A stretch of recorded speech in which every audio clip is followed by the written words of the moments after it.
आज बनवणार आहे शिमला मिरचीची भाजी। शिमला मिरची मी बारीक चिरून घेतलेली आहे, स्वच्छ धुवून पाणी नितळायला ठेवून दिली।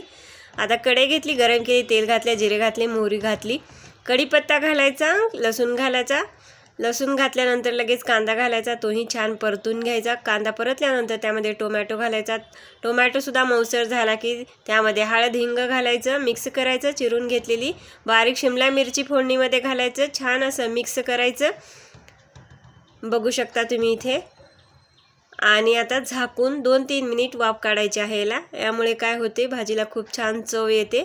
आणि नंतर वाफ काढून झाल्यानंतर त्यामध्ये लाल तिखट, चवीपुरतं मीठ घालायचं, छान असं मिक्स करून घ्यायचं आहे।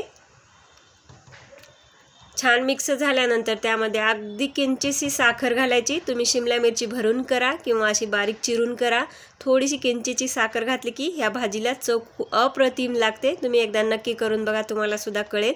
थोडीशी कोथिंबीर, 2-3 चमचे शेंगदाण्याचा कूट घालायचा, मिक्स करायचा आणि पाण्याचा थोडासा शिंतोडा घालायचा। भाजी मऊसर शिजते, शिमला मिरचीला जास्त पाणी लागत नाही शिजायला।